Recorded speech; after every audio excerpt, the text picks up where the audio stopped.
All right, here's a quick how-to video, and you'll need to start this earlier in the week. If you start it late in the week, you're going to have a hard time with this exercise.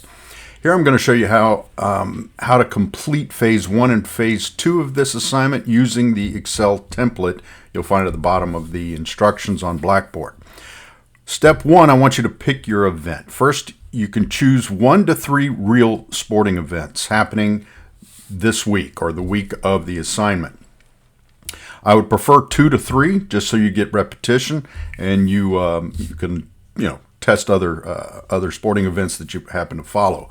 Pick normal stuff: NFL, NBA, NHL, NCAA, Major League Baseball, those types of things. Don't pick anything weird or novelty based.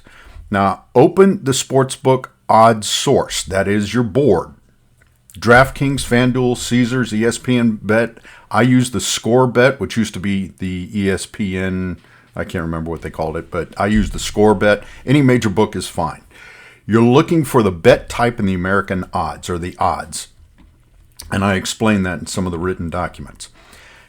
Next, download the official Excel template from Blackboard and open it in Microsoft Excel. Don't use Google Sheets for this. It tends to break all the formulas up. And you'll see 2 tabs at the bottom. Phase 1, which is wager authorization or your bet lock, and phase 2, which is the settlement and performance review. So in the third step, fill out phase 1, your bet lock. Go to the phase 1 authorization tab.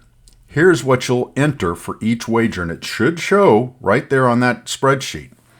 The sport or event, the selection, what team or outcome you're looking for, the bet type. There's a drop-down box that has spread, money line, or total.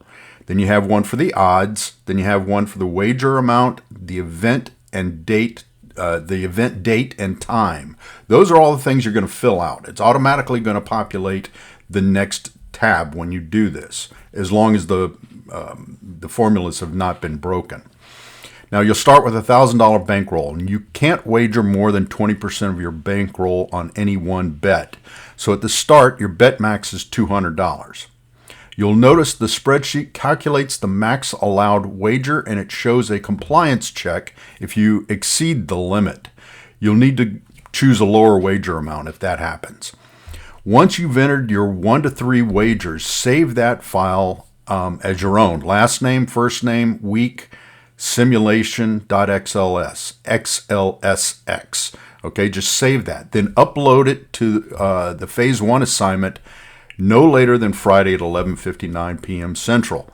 So if you have a game earlier in the weeks, let's say you have a Wednesday night baseball game or something like that, I want it in before that game starts. You can't place bets after the game starts.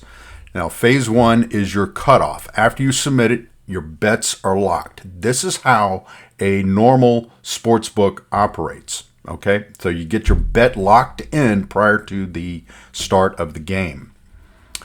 Let's see, what else? Okay, then the fun part. You wait for the outcome. So you wait for the games to finish, and then phase 2 is where not only the points for this assignment are heavier, but this is where I see how you think, and this is how I want you to think about a lot of this. So after the games are done, reopen the same Excel file and go to phase 2, which is the settlement and performance review. You should have all those entered, all those decisions that you made on the first phase should automatically be populated. If they're not, go ahead and put those in. Enter the win, loss, or WLP, win for win, L for loss, and P for push or tie.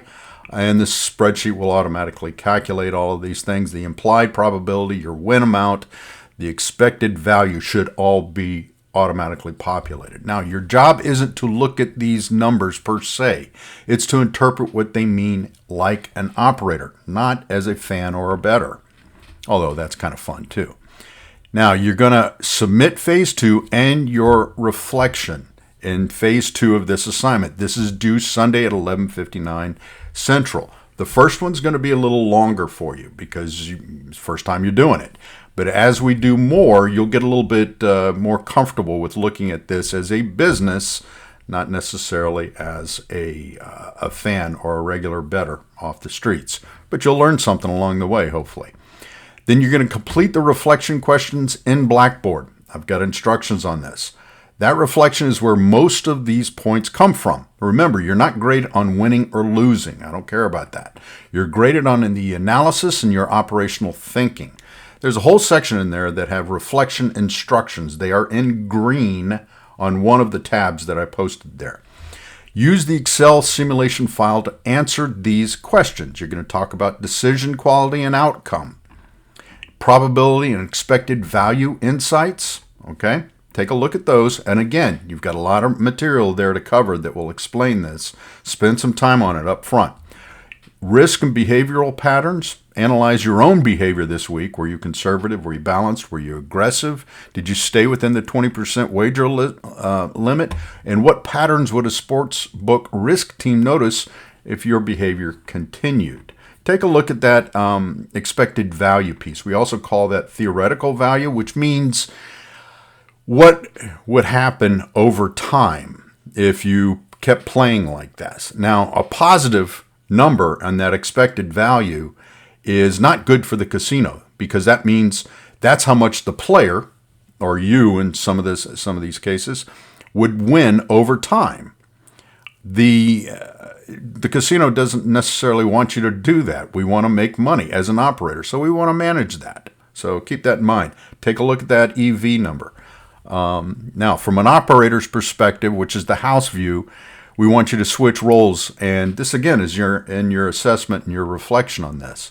If you were managing the sports book, would you want more customers behaving like you? What are the limits, any controls or nudges that you might provide out there to the marketplace if this behavior kept going?